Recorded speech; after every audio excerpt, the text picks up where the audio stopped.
মুসলমান যারা মুক্তিযুদ্ধ করছে তারা মাপ চাইতে হবে। আমি তাদেরকে আলবদর রাজাকারের সন্তান ছাড়া কিছু মনে করি না, এবং আলবদর রাজাকারের সন্তানের সাথে আমার কোনোদিন মিল হবে না। ওরা আমাকে গুলি করে মেরে ফেলবে। তারা মুক্তিযুদ্ধ বলতে চাইছে 47-কে এবং 24-কে। 24-কে আমি মাথার উপরে ধারণ করি। আমি আবারও বললাম, মাথার উপরে 24-এর জন্য আমার অনেক হৃদয়ে কান্না আছে, সেটা আছে। কিন্তু 47 আর 24-কে, 71-কে যারা বাদ দেয়, 71 হলো মুক্তিযুদ্ধ। এই মুক্তিযুদ্ধের পেট ছিঁড়েই বাংলাদেশের জন্ম। মুক্তিযুদ্ধ হলো বাংলাদেশের মা। কথাটা আমি বলি কিনা বলেন আপনি? না বলেন। মুক্তিযুদ্ধ না হলে বাংলাদেশ হইতো না। যে মুক্তিযুদ্ধের পেট ছিঁড়ে বাংলাদেশ হলো, সেই বাংলাদেশের উপদেষ্টা হয়ে একজন তার মারে স্বীকার করতেছে না। মারে যে স্বীকার করতেছে না, সে তো সুসন্তান না। কিন্তু কিন্তু কিন্তু কিন্তু ফুলু ভাই, আপনি কি খেয়াল করেছেন যে এক সপ্তাহ কম আগে জনাব মাহফুজ আলম একটা ফেসবুকে স্ট্যাটাস দিয়েছেন, যেটা শিরোনাম হচ্ছে মুক্তিযুদ্ধ মানে বাংলাদেশ। আমি শুনেছি।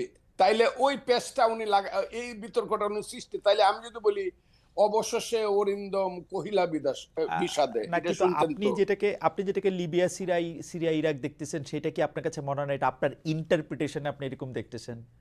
আমার ইন্টারপ্রিটেশন, তাদের কথায় আমি আপনাকে বলি, তাদের কথায় আমি এরকম দেখতেছি। কেন দেখতেছি? এখন আবার কালকে দেখলাম তারা যে নতুন দল করবে, এটার যে কথাবার্তাগুলো তারা বলছে সব হলো লিবারেল ডেমোক্রেটিক পার্টির কথা। তা আপনি যদি সকালে একরকম কথা বলেন, দুপুরে একরকম বলেন, বিকালে একরকম বলেন, রাত্রে একরকম বলেন, তা আমরা আপনি একটা দেশকে কিভাবে পরিচালনা করবেন এবং কিভাবে একটা নতুন দল গঠন করিয়া? কিন্তু কিন্তু কিন্তু ফজলু ভাই, আপনি দেখতেছেন না, এরা তো একটা যুদ্ধের মধ্যে আছে। আসলে এই যুদ্ধ তো শেষ হয় নাই। এরা কিন্তু এখনো এই ভয় পাইতেছে। ফজলু ভাই, আপনার কিন্তু এই ভয় আপনি বহু আগে জয় করে আসছেন, যে এরা কিন্তু এই ভয় এখনো আছে যে আরেকটা আওয়ামী লীগ সরকার আসলে তাদের কি করবে।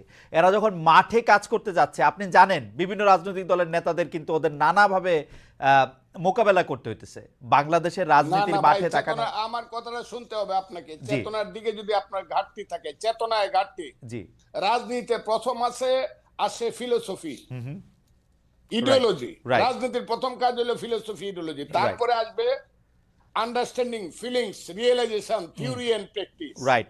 আপনি যদি ফিলোসফিতে বারবার ওই লেখেন যে 52 থেকে 24, 71টা বাদ দিয়ে যদি আপনি 21, ওই যে এটা কি বলে 21শে ফেব্রুয়ারি মাস করেন, আমার ভাইয়ের রক্তে রাঙ্গানো 21শে ফেব্রুয়ারি, আপনি 52 আর 24 করে ফেললেন, একাকারে পোস্টার করে ফেললেন, 71টা আপনি বাদ দিয়ে দিলেন। 71টা আপনাকে কি কামড়াইছে নাকি? যদি আপনি 71-এ না থাকেন, আমি ওদের সাথে থাকবো না।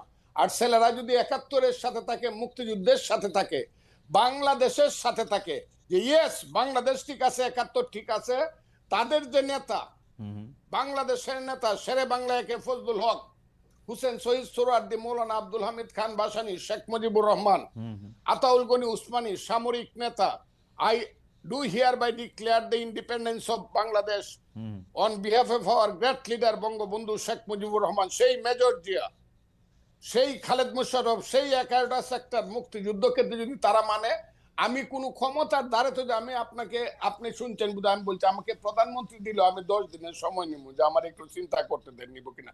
মন্ত্রী তো জীবনে কোনোদিন নিব। আমার এইগুলোর প্রতি কোনো খায়েশ নাই।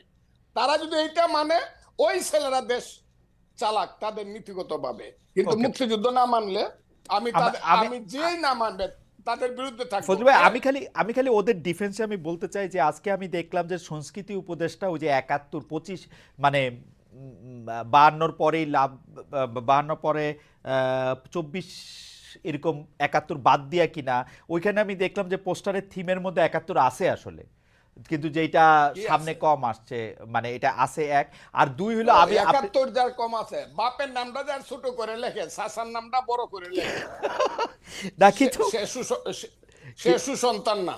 কিন্তু কিন্তু কিন্তু কিন্তু কিন্তু কিন্তু ফজলু ভাই, এইটা কি ঠিক না যে আমরা আসলে যে রাজনীতির মধ্যে ওদেরকে আমরা পাইলাম, এই 71টা কারো কাছেই আসলে ওরকম চেতনার জায়গায় ছিল না। তারা তো 71কে ব্যবহার করছে, এটা বিএনপি বলি, আওয়ামী লীগ বলি, চূড়ান্তভাবে তো ব্যবহারই করছে। আওয়ামী লীগ তো বেচছে, বিএনপি করছে ব্যবহার। আপনারা অপমান করছেন কেন জানেন? হ্যাঁ, কারণ এই মাসুদদের নেতা, হ্যাঁ, সার্জিস আলম ও আমার সন্তান, এগুলো শুনলে পরে ভাই যে কই মরতে ইচ্ছা করে। হ্যাঁ। ও বলছে ইসলামিক ছাত্র শিবির ছিল এই আন্দোলনের ব্যানগার্ড। এই কথাটা ওরা আগে বললো না কেন? এই কথাটা খুব বলতো তারা। না, কিন্তু ফজলু ভাই যে আমরা- আমি জাস্ট আমরা আমি জাস্ট আমি জাস্ট বেনিফিট দেওয়ার জন্য ওই ইসলামী ছাত্র শিবির অনুষ্ঠানে গেছে গিয়া বলছে ইসলামিক ছাত্র শিবির আমাদেরকে সাহায্য করছে। না, ও অনুষ্ঠানে যদি যায় না, ও শহীদ মিনারে বলছে, ওদের মিটিং এ বলছে, সার্জিস নিজেদের মিটিং এ বলছে, ইসলামী ছাত্র শিবিরের মিটিং এ না। না, আমার তো ধারণা ওই ছিল ইসলামিক শহীদ ছাত্র মিনার- শিবিরের মিটিং এ বলছে নো নাকি। নো, ইসলামী ঠিক আছে। ছাত্র শিবিরের মিটিং এ সোহরাওয়ার্দী উদ্যানে শিবিরের সদস্য আমার মনে হয় যে বলছে। ইসলামী ছাত্র শিবির যাই হোক যাই হোক আমার মনে হয় যে ফজলু ভাই অনেকগুলি প্রশ্ন তুলেছেন, সেই প্রশ্নগুলির আমি জবাব ইসলামী, আমি একটা কথা বলে দিই আপনাকে, জি যাই মনে করুক, হ্যাঁ। যে যা মনে করুক, যে ইসলামিক ছাত্র শিবিরের পত্রিকায় লেখে হ্যাঁ। যে মুসলমান যারা মুক্তিযুদ্ধ করছে তারা মাপ চাইতে হবে, আমি তাদেরকে আলবদর রাজাকারের সন্তান ছাড়া কিছু মনে করি না, না, কিন্তু- এবং আলবদর রাজাকারের সন্তানের সাথে আমার কোনোদিন মিল হবে না। কিন্তু ফজলু ভাই ওরা আমাকে গুলি কিন্তু করে ফজলু ভাই মাইরে ফেলবে। কিন্তু ফজলু ভাই এইটা ওদেরকে পয়েন্ট আউট করার পর এটা ওরা প্রত্যাহার করলো, তো এটা তো ওরা বজায় প্রত্যাহার রাখে করবে না। কেন? ওদের যে স্বভাবের পরিবর্তন হয় নাই, চরিত্রের পরিবর্তন হয় নাই, এরা যে 71 সনে রয়ে গেছে এটা প্রমাণ করলো। ওকে, আমি